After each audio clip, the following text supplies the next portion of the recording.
What's going on, everybody? I'm here today with another Freeform. My name is Kevin Creekmore. I'm the owner of MoltenWorks Glass Studio. We're a shop located in Woodinville, Washington. I'm in my second studio here where I do all of my recording. Today, we're doing another Freeform project. Now, if you don't know what Freeform is, it's a term that we coined at our studio for all of our members to build a project without a base piece. Now today we're going to be making a coral bowl. Coral bowls you've probably seen on Pinterest. They are a very, very popular design. So to start, I have my kiln shelf. I get these cut to 10 by 10 inches so that they're easy to give out to my members when they want to make a freeform. And then I have my bullseye paper to lay right on top. That's going to keep the glass from sticking. Of course, you could also use kiln wash or something else. But I like to use paper because it's a little easier to just have cut and ready to go. The only other material I need today is mosaic glass. I'm going to be using this teal color glass because it makes a great coral bowl. So let's dive on in and get to working. All right, the one other thing we're going to start with is a 3-inch circle that I've cut using my circle cutter. It's pretty much the smallest size that you can cut with one of those. And I use the glass star cutter for this. Now, this is going to be to create a solid base in the center. And what I'm going to try to do is actually trace it so that I get it in color. So again, if you don't already have it cut in the color, use the Sharpie to trace it. And the nice thing about the Sharpie, if you didn't know, it does melt off in the kiln. Now this isn't true of silver Sharpie, but we will be able to put this right out of here. Now I'm using a 3-inch piece of glass, so it might have a little square edge, but that's okay because today we're going to be full fusing our project so that we don't have to worry about the edges nearly as much. So we'll put this aside, that's more of a guide. And now we can begin to build our coral bowl. Now, one other thing is I'm going to figure out how big I can make it. So I'm going to use a template to to draw around so I know exactly where I'm going to be laying my glass. For this, I'm going to be using one of our 9-inch circle base pieces. In our studio, we pre-cut all of our bases for our members and our guests that want to come create so that they could build right on top. But it also makes a great template for how to start. The reason for the 9-inch is because the molds that I use work with this size. Too much bigger and I won't be able to fit them in. So I got my base, I got it about centered. And now I can begin to make my design. Now, one key with this is that we are making sure that we have lots of connections and overlap. And I'm going to show you how to make some bulbous ends on coral.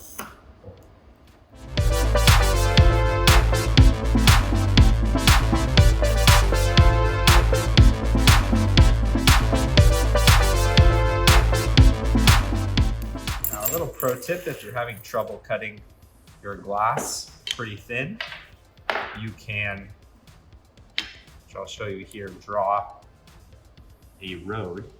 So we have a dotted line, which is the center of our road, and then we have a solid line.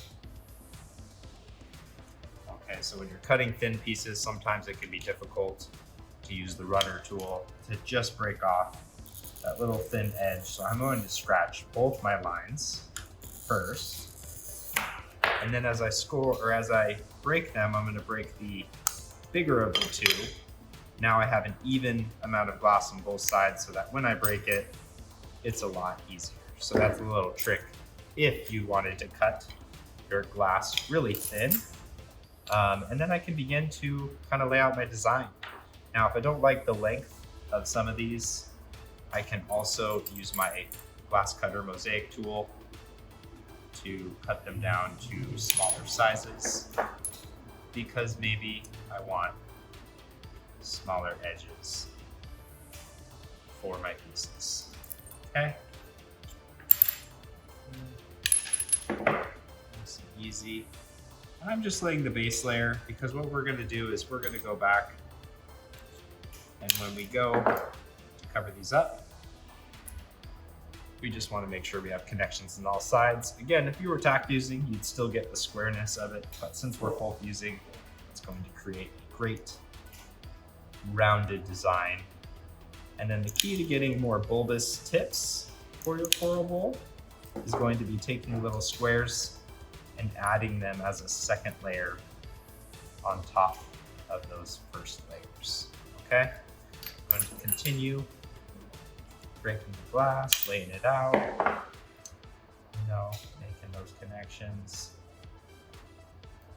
See where it takes us. Maybe I want some thinner pieces in there too.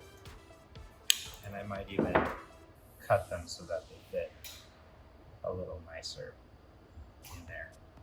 Okay, still always want to make sure that we're connecting these two with another piece of glass on top. And we're going to be doing the same thing with this inner layer. So let's get to work.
Also, if you wanted to help these stick, get a piece of glass, get your glue, whatever type you use.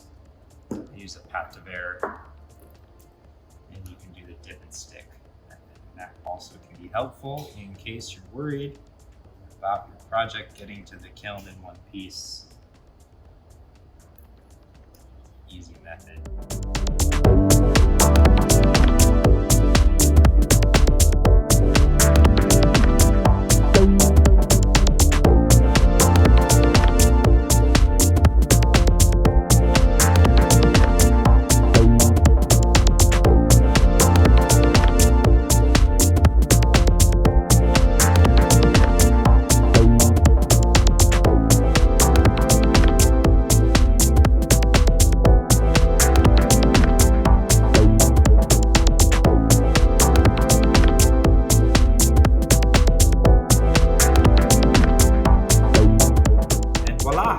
We have a coral bowl. All right, in about 16 hours this will be done. Now, obviously on the video, it's a lot quicker because you don't have to sit and wait.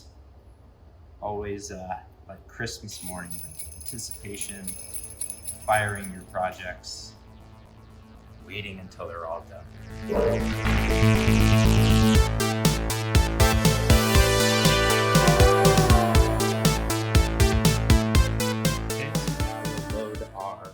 Coral bowl piece into the kiln. The kiln that I'm using here is a custom-built kiln from Seattle Pottery Supply, located in the Seattle area. So again, just works as a glass kiln, but it's nice and big, so it fits lots of projects. All right, so my big kiln here uses the RTC 1000 controller. I'm going to again full fuse this. So I'm going to use 4 segments on this kiln. I'm going 300 an hour to 1000, hold for 0. Now my 300 an hour, it might seem like overkill. I usually do 250 for, certain slightly bigger projects. It's always better to be safe than sorry. And I notice when I fire my glass slower, it appreciates me.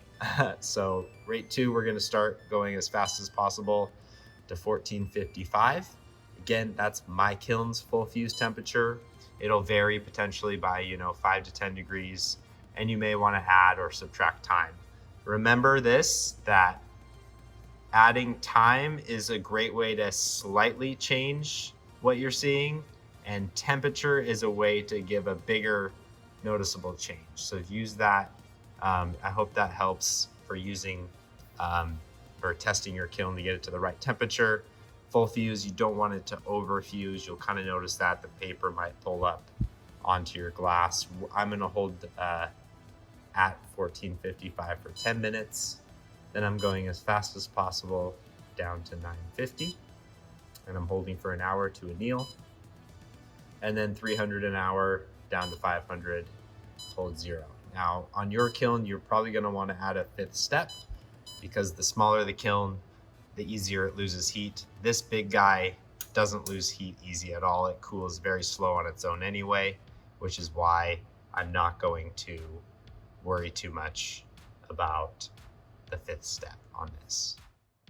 All right, time to see how our coral bowl turned out. Here are the results. Wow, you can see what that looks like and how those bulbous ends are created by that extra stack of glass right on top. So our next part will be to shape it in the kiln. All right, so we got our coral bowl. I have my mold. It's sprayed with that boron nitride, and I'm going to put this back in the kiln at a slumping temperature. And then we are ready to shape it. Here we go. And we'll go ahead and fire this at the slumping bowl temperature. All right, so for this one, as we go in here, we are going to do a program on my, again, big kiln. I only need 4 steps just because it holds heat well. And we are going to start going 250 an hour to 1,000, hold for 0, as fast as possible to 1260. Again, your kiln may vary a little bit. I'm gonna hold it for 6 minutes. And then as fast as possible to annealing temperature of 950 for 60. And then 200 degrees down to, go 600, hold 0, and we'll start and get to see our results in a minute. All right, without further ado, our coral bowl is all finished. You can see how it kind of comes together a little bit more. Pretty fun project. We'll just wash it off and voila, we have our beautiful coral bowl. Now, of course, if you wanted more connections, you could definitely add more connecting pieces between all of these. I went pretty simple for this experiment.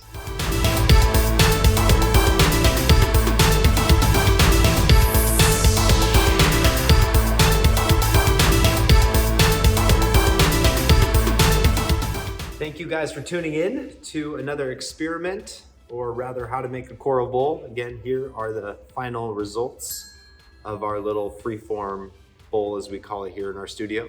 I hope you enjoyed. If you want to see other videos for me to make, or have other ideas that you want me to show you how to do, I'm happy to do that, and I'll do my best to get to all of the video suggestions that you might have.